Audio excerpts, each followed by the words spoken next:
like they need to be doing more to kind of get the attention they think they want. Okay, there are plenty of progressive voices who are pushing Congresswoman Ocasio-Cortez. It seems that there are plenty of Republican voices also pushing that. Would you welcome an Ocasio-Cortez on the ticket in 2028? Only for Vice President Congresswoman Crockett. I think that would be an incredible ticket. As a Republican, I would love to see the more progressive the party gets, the better it is for the Republicans. And, I came up in the Tea Party. I was young when that was happening, and I remember getting involved around that time.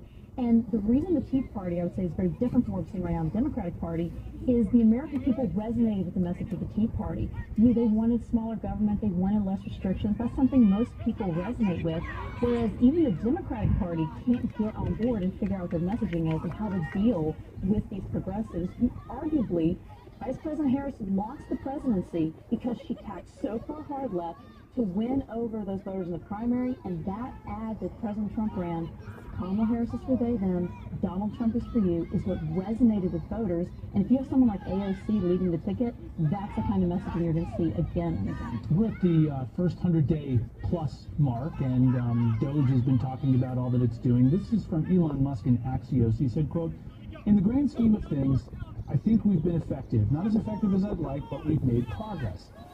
Taryn, do you think that this is sort of the end of Doge? I don't, and I think he goes on to say, I think in that article, something about how he thought that they did it right 70% of the time, which, I have a high schooler. If she got 70% on the test, that's about a D+, and that's a disgrace. We don't want to see D+.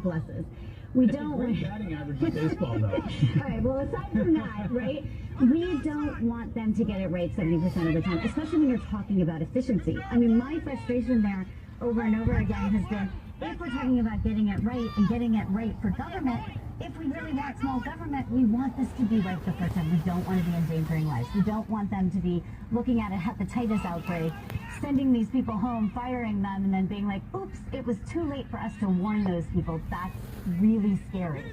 That's where that getting it right, the 70%, and that D+ is a disgrace. Those are people's lives at stake.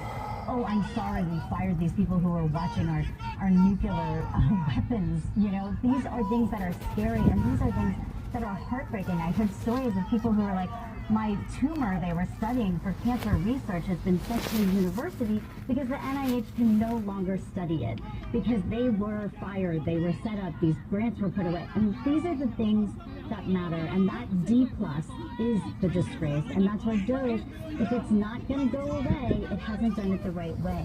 And wow, I've never seen bees so close.